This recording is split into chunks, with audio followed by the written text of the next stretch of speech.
It was here that I made my first love. Took out a young lady. So you can see how important this area is for me.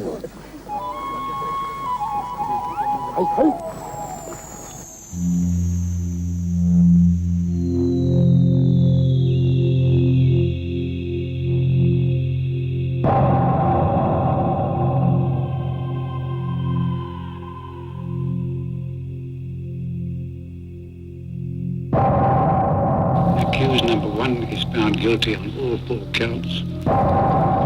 Accused number 2 is found guilty on all 4 counts. Accused number 3. People who organize a revolution usually plan to take over the government.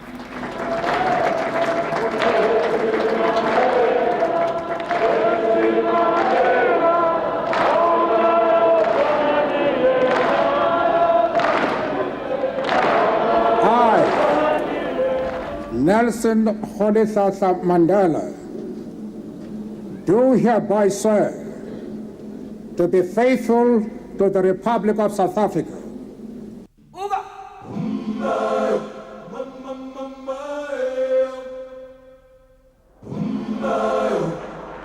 At 80, Nelson Mandela is the towering moral figure on the world's political stage. He's softly spoken, articulate and dapper. A freedom fighter for the rights of all South Africans, he has lived to see the just triumph of that cause.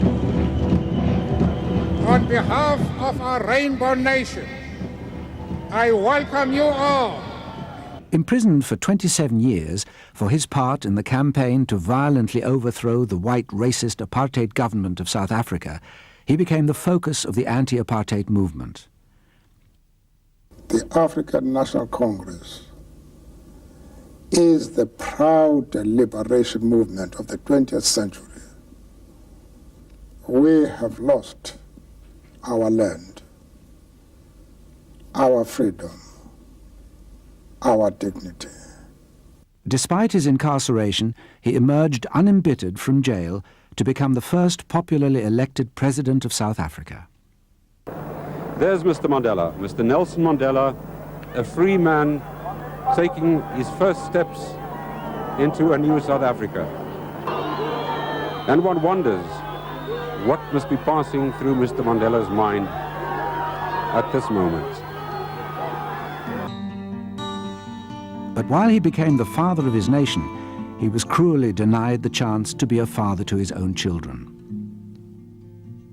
My daughter, youngest daughter, said to me one day, I grew up without a father. My father was in jail. But I had the hope that one day my father will come back. I saw the first child after about 22 years when I held the child. There is a sense in which Nelson Mandela cannot escape from his own myth. As a symbol of black African resistance, he became stronger for each of the many years he was exiled from his people. The weight of these years makes it difficult to separate the man from the political icon. You see a conflict between the myth and reality, and you are not so sure whether it's real or you are just, dreaming.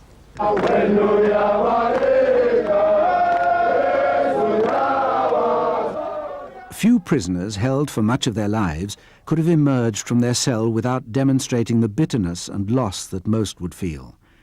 Mandela didn't only do that, he communicated his own vision of peaceful coexistence to one of the most bitterly divided nations in the world.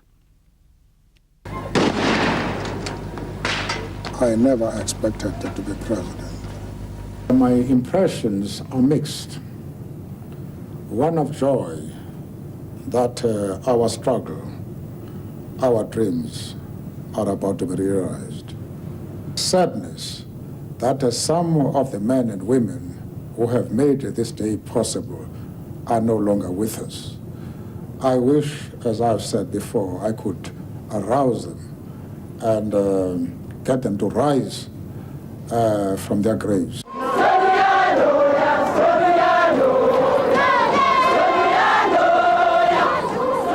Mandela is often idealized as a near-saintly figure, a statesman who has forgiven his enemies, but this doesn't represent the whole man. The reality is a complex, enigmatic figure who has maintained friendships across the racial divide and across the decades. A towering, gentle, yet very forceful man, forever in the forefront of a fight he didn't choose against an enemy he didn't wish to hurt.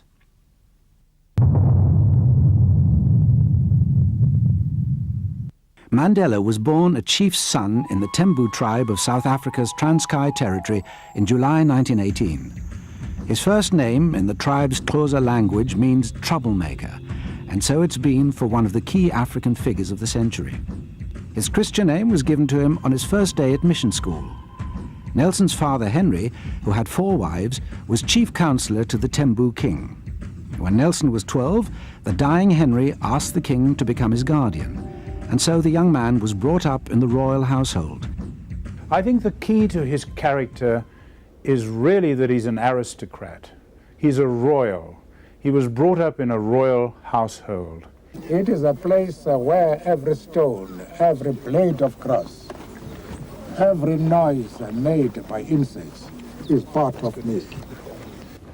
He escaped all of the pulverizing of personality that took place among so many black South Africans at the hands of run-of-the-mill white folk. He grew up with respect. Even the local magistrates, white officials, would pay respect to the king and to his relatives. So he grew up in an island of isolation from the damaging consequences of racial oppression, and grew up with his persona intact. My own parents had never been to school, and but my guardian wanted me to be a priest, but I was unable to carry out his wishes. I instead became a lawyer. Mandela was educated at Fort Hare in the Eastern Cape region, where he first met his lifelong friend Oliver Tambo. After a disagreement with the school authorities at Fort Hare and his guardian uncle, who had arranged a marriage for Mandela, he ran off to Johannesburg to make his way in the world. It was in Johannesburg that the young Mandela became a lawyer, setting up offices with Oliver Tambo. We have been together at college.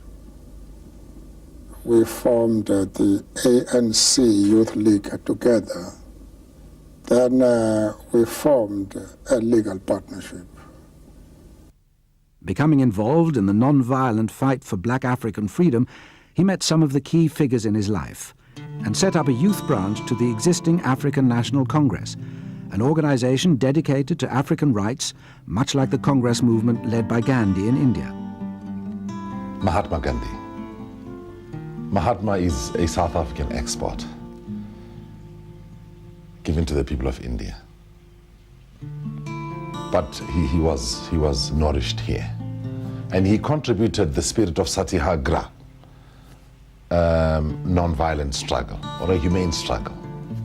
And it found its way within the foundation structures of the formation of the African National Congress. Separation of the races had been a fact of life for all South Africans since the earliest white settlement.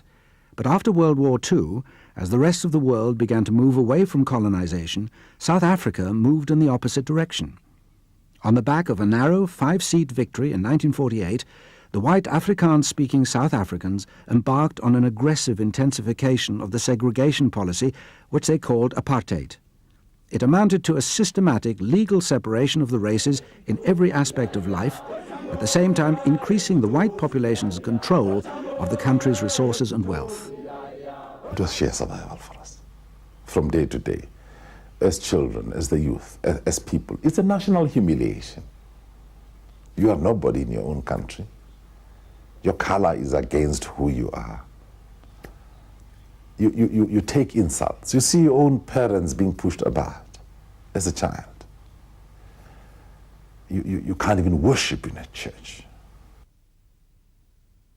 Actually, the philosophy behind apartheid is acceptable to me even today, and to very many people, because it means that every person would have the right to do and to belong to the grouping, and to the political grouping, the national grouping, business grouping, language grouping that he wanted to. That was the philosophy, but it wasn't carried out. The 1940s saw the establishment of numerous illegal black squatter camps around Johannesburg, and Mandela was involved in campaigns to alleviate conditions in these townships. The camps were largely run by criminal elements. I worked for somebody called the Reverend Michael Scott, who in the 1940s, the late 1940s, had a tremendous breakthrough at the United Nations on behalf of the tribespeople of what is now Namibia, and he was front page news at the time. Mandela at this time was a newlywed. He had married Evelyn in 1945, moving to a small two-bedroom house in early 1946. They had 4 children. Eventually they separated. In his youth, Mandela was skilled in the art of boxing, and throughout his life he's been obsessed with personal fitness. The law firm Mandela and Tambo was highly successful. In 1952, in setting up together, they became South Africa's first black lawyers. With the government intent on restricting and defining the lives of Africans, they were never short of customers. I remember I went to his law offices where he was practicing law with late Oliver Tambo. Mandela led the militant action against segregation in 1952. The spirit of apartheid, set out in the Nationalist Party's 1948 manifesto, was implemented through a massive legislative program in the decades that followed, covering every aspect of life: housing, hospitals, education, employment, transport, marriage, sex, and even after death, where the different races should be buried. You couldn't bury your dead in the same cemetery. You couldn't go to the same schools with white children, let alone universities. There were jobs which are reserved only for whites under a law which was called job reservation. But then the humiliation goes beyond. You could be picked up for the slightest irritation and end up in jail. Sometimes you never come back. You had to have a pass because you had to be allowed to pass in certain areas, because blacks are not whited by night, sometimes by day. I first met Nelson Mandela in 1953 in Johannesburg. I'd also met Walter Sisulu at that time, and then had an appointment to see Mandela, and he was in the Indian Congress office. I went there and suddenly heard this tremendous shouting. He in fact was in the middle of a quarrel with Yusuf Kachalia. They were involved in the organizing of the big Defiance campaign and its aftermath. On June the 25th, 1955, 3,000 black, coloured, white and Indian people signed a freedom charter looking towards a new multiracial South Africa. In 1955, when they adopted the Freedom Charter, they actually confirmed to the apartheid regime and the whole of the world by actually saying South Africa belongs to all those who live in it. Although Mandela was banned from the event, he listened all the same. And when the Freedom Charter was discussed, it was a great deal of education to me and further widened my views. And that is how people progress. The Freedom Charter marked a turning away from African-only politics by the ANC. It gave the South African authorities a reason to raid many thousands of activists' homes. From the documents seized, they decided to mount a huge treason trial against 156 activists of all colours, Nelson Mandela among them. They were charged by the state with high treason.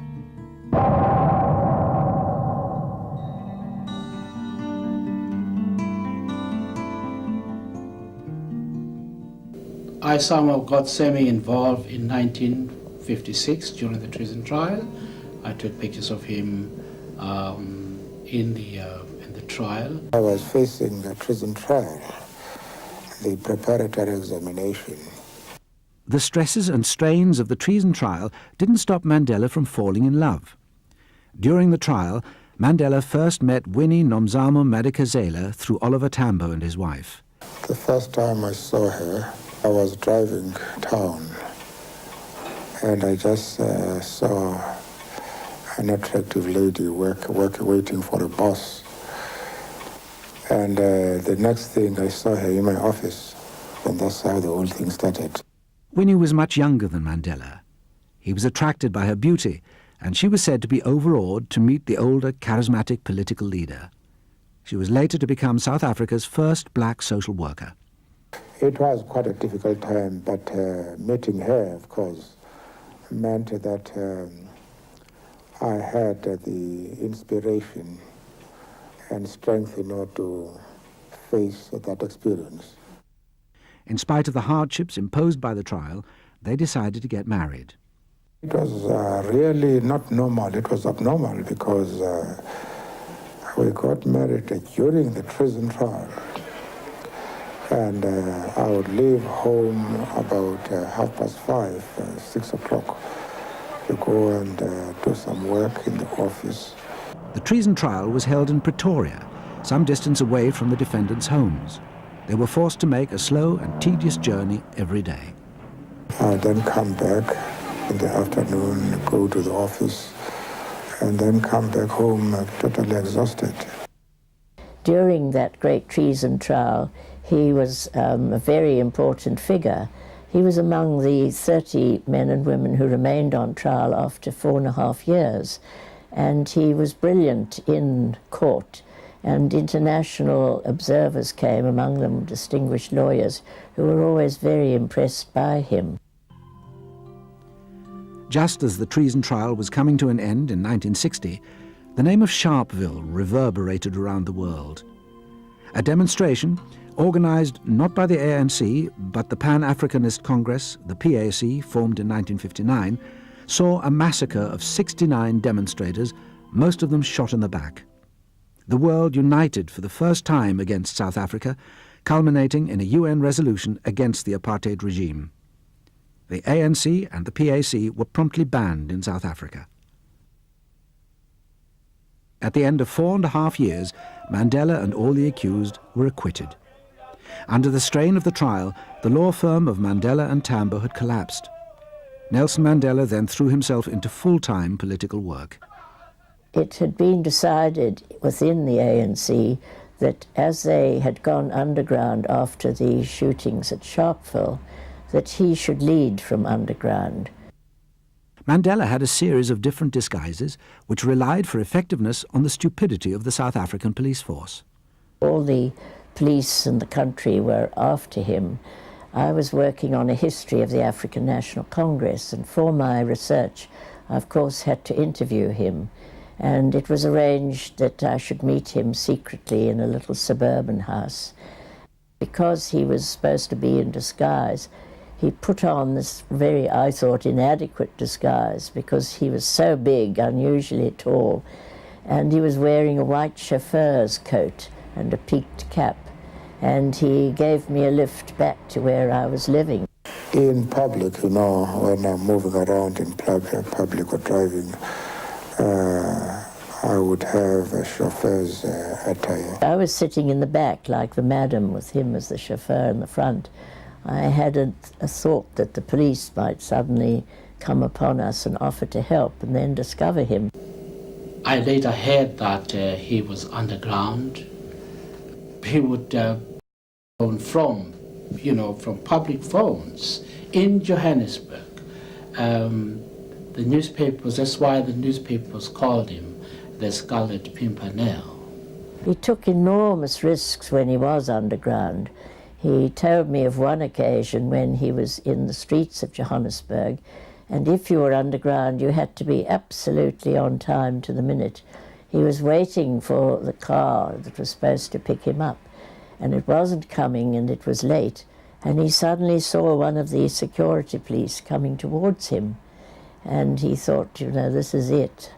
And the man, he was a black cop, came past him, and as he did so, he gave the ANC thumbs up sign. A peaceful strike crushed with extreme violence in 1961 led Mandela to reconsider the terms of the ANC's struggle with the South African government.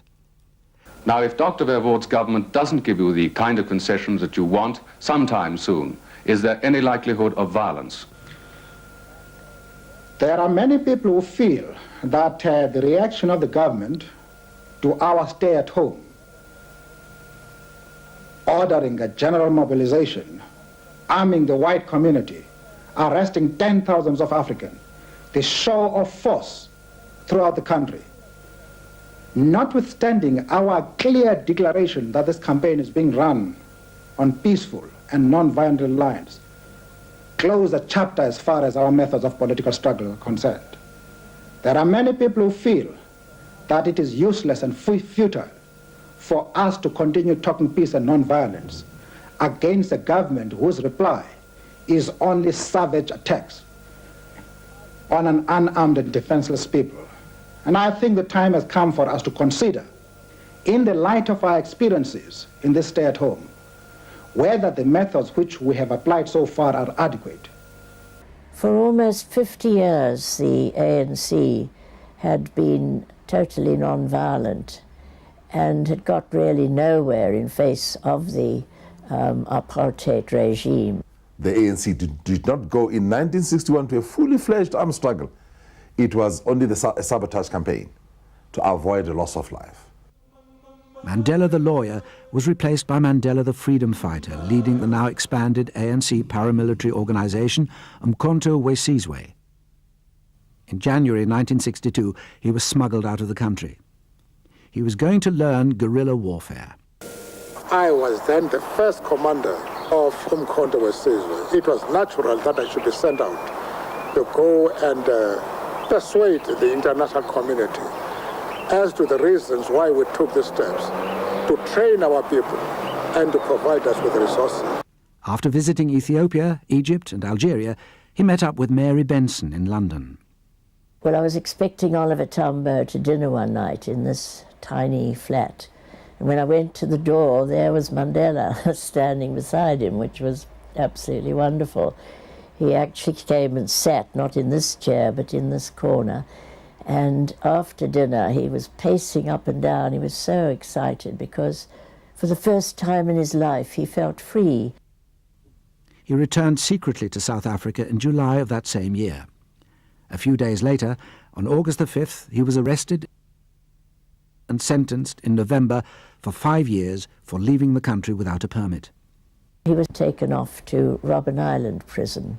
And then in 1963, his greatest friend and most important leader, really, Walter Sisulu, and the others were captured at a house in Rivonia.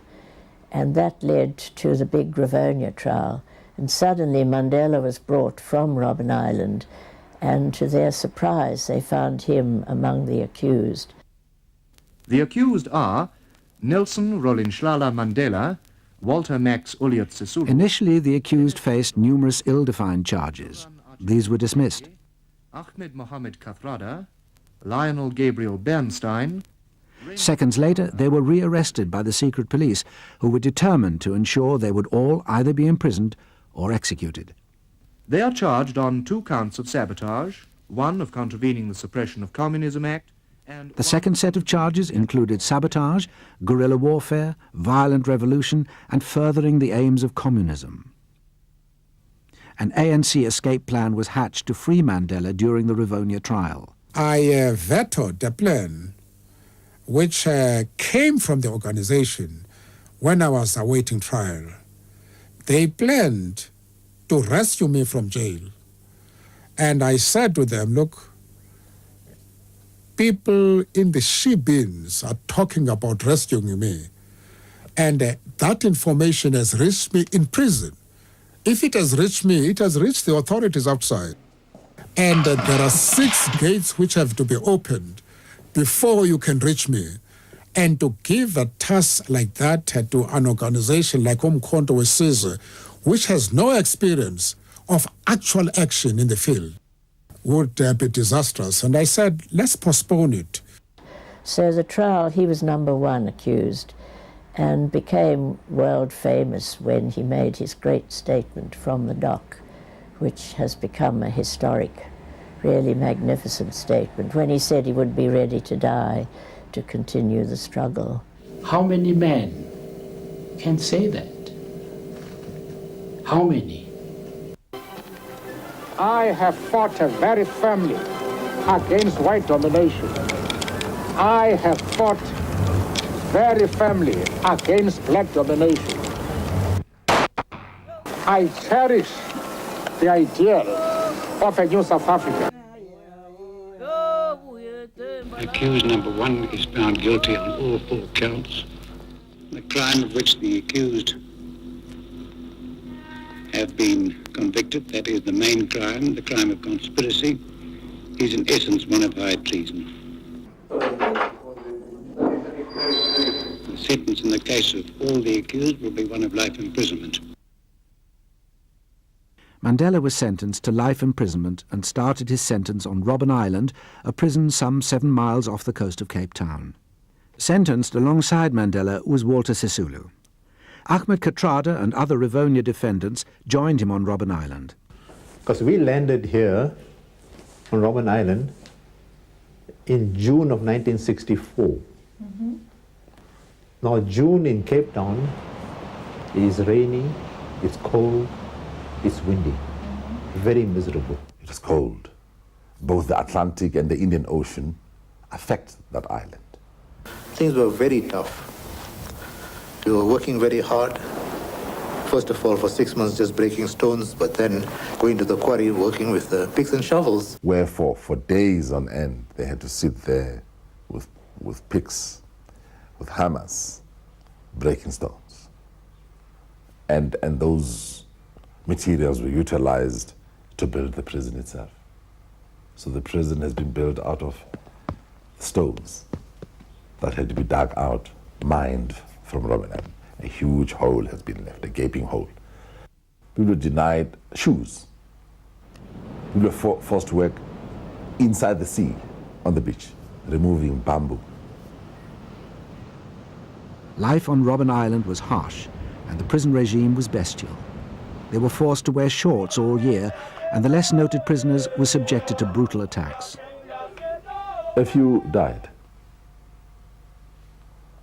But one of the worst examples of brutality on that Robben Island was a form of punishment where warders would dig somebody into the ground, and only your head is sticking out, and they urinate in your face.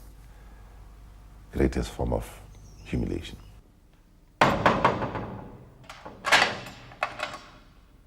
But what we did right from the start is we had decided that we are not going to allow them to do anything that would in any way humiliate us or impinge on our dignity.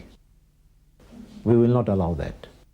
We will work at the pace at which we can work, not at the pace at which they wanted us to work. So right from the start we had to establish our own standards. Survival, I understand it to mean the ability to face and overcome experiences, even experiences which would shatter many men and women. That is what I would understand as survival. At the time of their actual sentencing, it was worldwide news, but once they had been deposited on the island, there was very little information coming out at all. And at that point, at the United Nations, I was asked to go and speak specifically about the men, because I knew some of them. And there were articles written, but for quite a while there was very little, and it was a very big job building up the whole story. Even though he was locked away on Robben Island, Mandela knew of his significance to the South African people. The nationalist government would go to any lengths to discredit or remove him. He treated every course of action with extreme caution. He regarded a suggested escape plan brought by a prison guard as a likely assassination attempt. The plot was conveyed through a warder that he would provide me with diving equipment so that I can take a boat to the mainland. And in the mainland, I would then be provided, with transport to escape from the country. No real politician could fall for that. And I immediately became suspicious that, no, this is a plot. And either to kill me or to disgrace me, that I tried to escape and I was caught. Visits were restricted initially to one every 6 months to include close family members over 15 years old only. Winnie found visiting difficult at such great distance and through various banning orders. I knew I was now choosing a career which would bring me and the family formidable problems. But the precise nature in which they would occur, I did not anticipate. When Mandela was arrested, Winnie was a very young woman. She'd been a social worker and was really quite unsophisticated at that time. But while he was in prison, she was repeatedly banned and also restricted to certain areas of the townships, which was very, very tough. She had these two small daughters. I had left her with very little experience. And then when the police started harassing her, I was really very worried. Each time Winnie managed to get a job, the security police would turn up and intimidate the people employing her. Eventually she got a job with someone who actually turned out to be a police informer, so that all turned out to be very complicated. Among those close to the Mandela family was Tokyo Sehwale, who even lodged with Winnie and the girls while he was a young man. He was part of the new generation inspired by the struggle. I lived with Winnie Mandela for 3 years as a teenager, the age of 16, 17 and 18. I joined the army and we decided to fight, and it was a humane struggle. It was the Nelson Mandela way of struggling. It was spiced with the Gandhi method of satyagraha. We had to kill, but we had to do so with the full understanding that it's surgical. You have to cure. Winnie Mandela was absolutely magnificent before the dreadful scandal broke many, many years later. Very slowly, she became the unofficial figurehead of the resistance movement.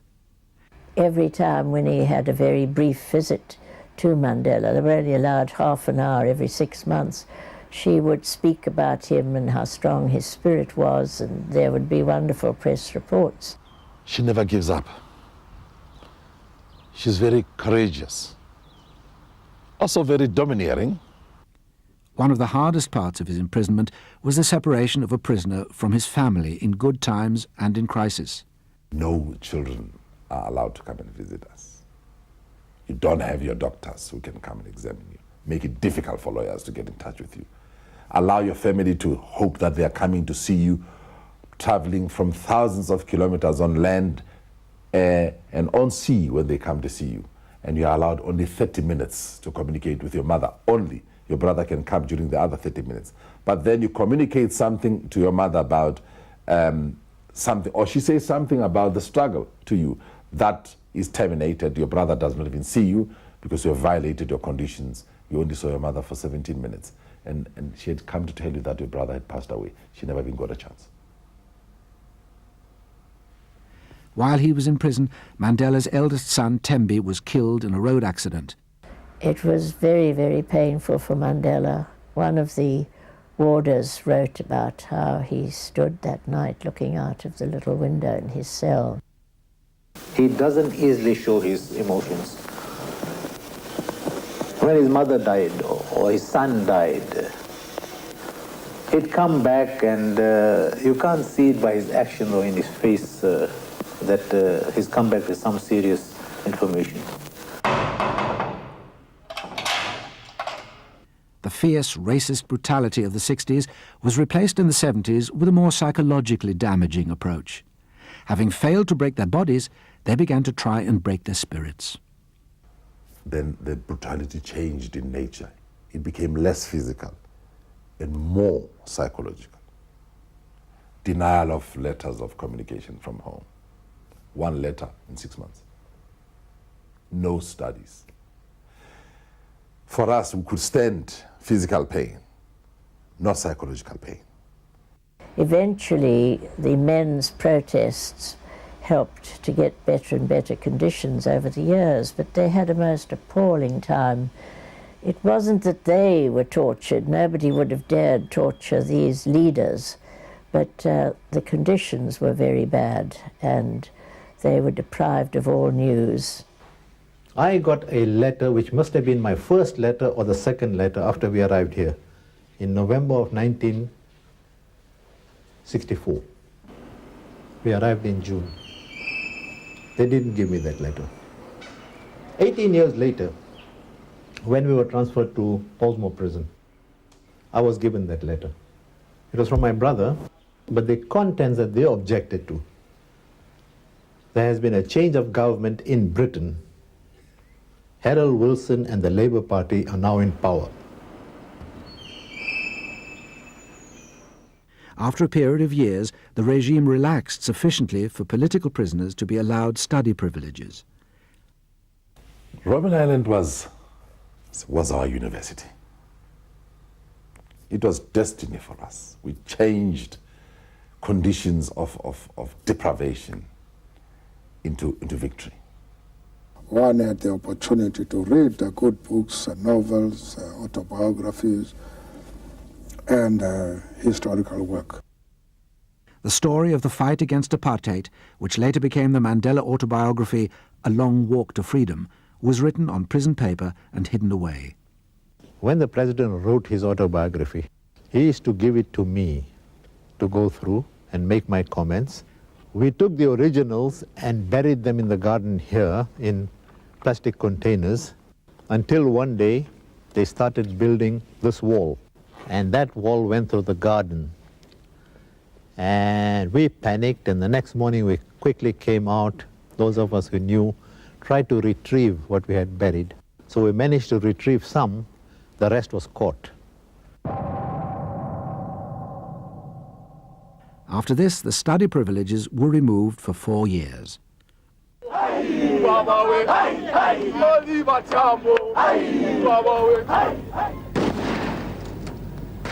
There was an upsurge of violence following the Soweto riots of 1976. Initially, all of the foreign press, I think, did a fine job here through the 1976 Soweto upheavals, later on through the 1980s, where the confrontation became even more intense. But then the South African government got wise. They were really pretty smart. And they then passed a decree during the state of emergency that ruled here in the 1980s, empowering any police officer to proclaim an area an unrest area and to order the press to leave, particularly television cameras. And once the American networks couldn't put the story in, or rather couldn't put the pictures on screen, they lost interest in the story, packed up and went home. It was the single most sophisticated form of media control that I have ever encountered. Just required one decree and the media did the rest to itself. By this time, Mandela's symbolism for young people in South Africa and for the rest of the world was enormous. The then Bishop Desmond Tutu and Winnie Mandela were at the forefront of the struggle. To the outside world, they were the visible face of the anti-apartheid movement.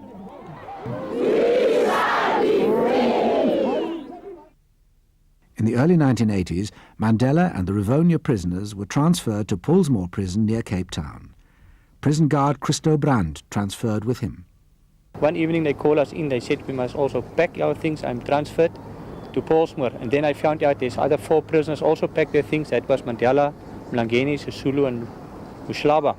Relations between the guards and the inmates mellowed over the years, and while they were never overtly friendly, they could behave in a more civilized fashion to each other.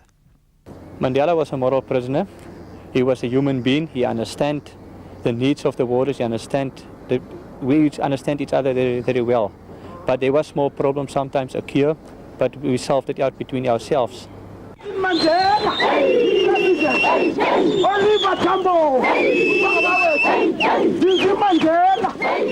Winnie broke the ban restricting her movements and went back to Soweto. Accompanied then by these young men who she called the Mandela football team, who were a gang of young thugs who began to terrorize Soweto. The Mandela United Football Club were children of the violence nurtured on disruption and chaos. They respected little or nothing.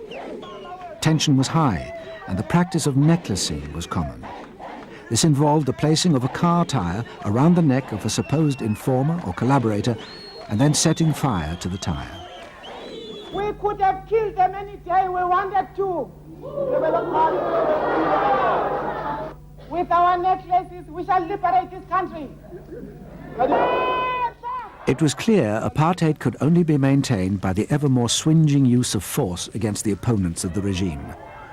The two sides had reached a stalemate, a violent equilibrium in which the government couldn't defeat the ANC and they in turn couldn't overthrow the government. In that state of deadlock, the country was declining, and both sides began to realize that they would end up with a wasteland.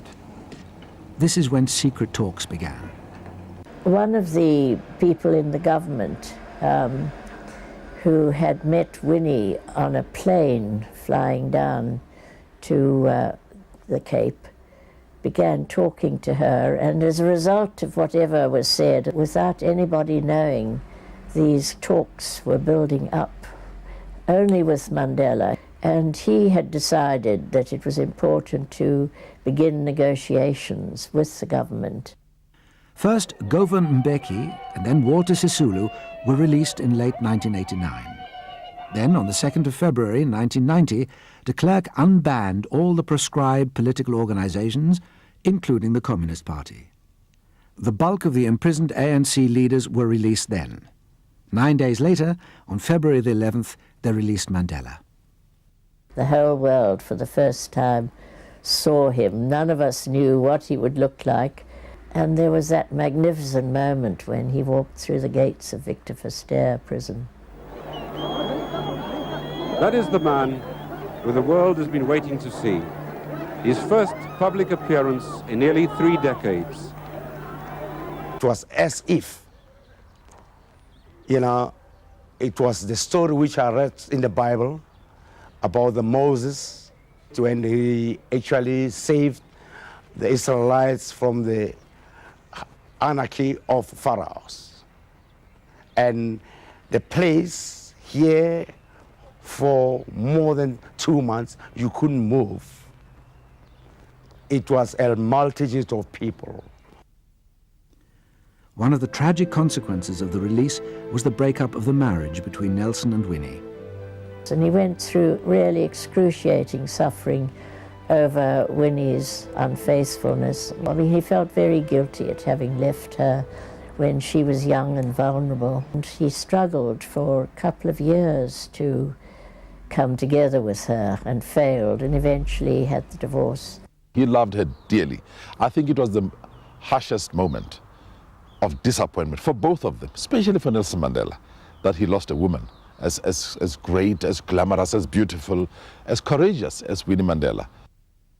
Against a background of high inter-party tension, the first fully democratic elections were held.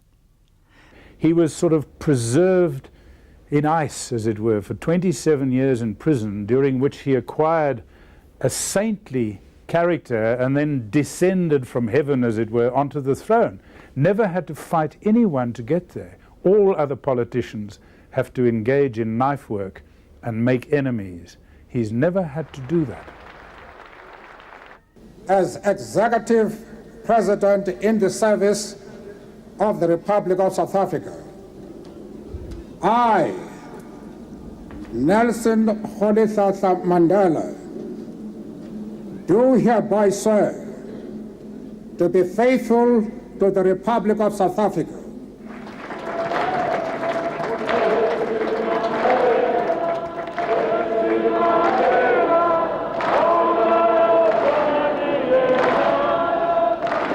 let bygones be bygones. I think he's been a great symbol of reconciliation. I mean, after all, if anybody can come out from prison after 27 years and say, I don't hate anybody for putting me there or doing these things, I mean, who else can really indulge in racist recrimination? Graça Machel is the widow of the former president of Mozambique, Samora Machel. As Minister of Education in Mozambique, she greeted Mandela when he came on a state visit. The first time I met him, he was just my hero. He was not, I would never, think or dream that we would end up having a relationship. No. It was completely, he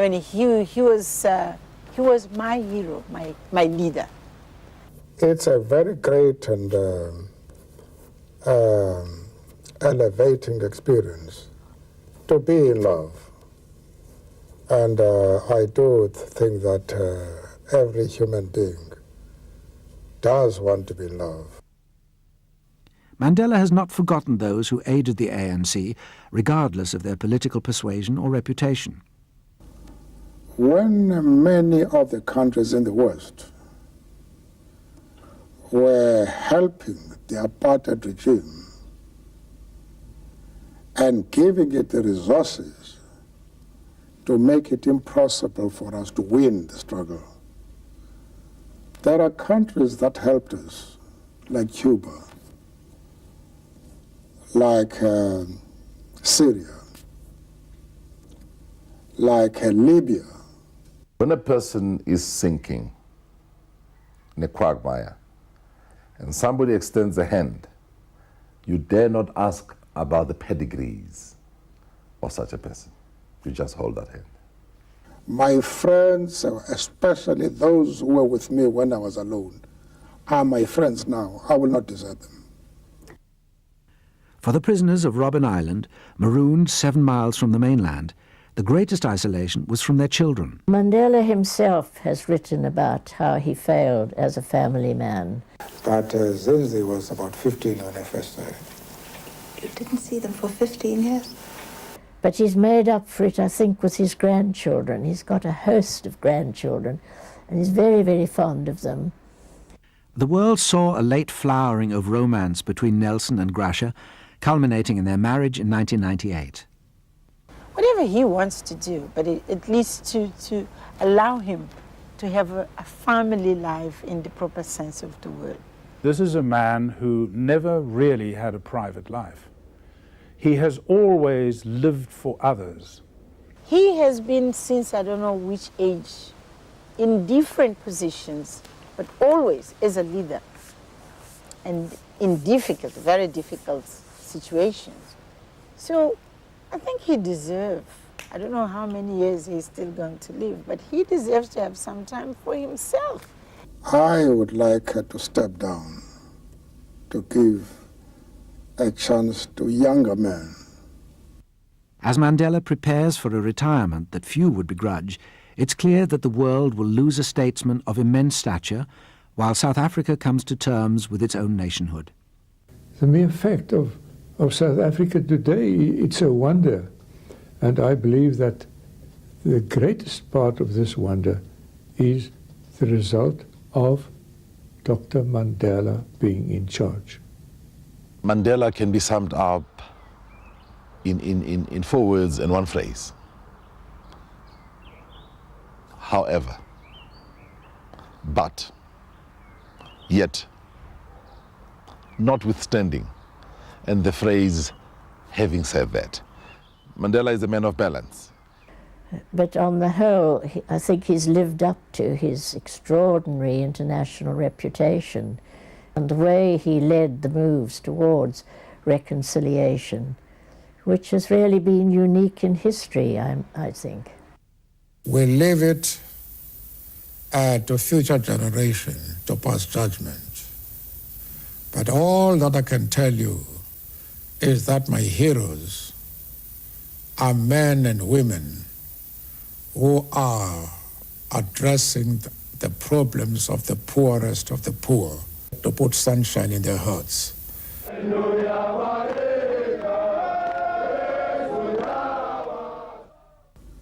without the African National Congress, its members, its supporters, we would not have had freedom in our lifetime.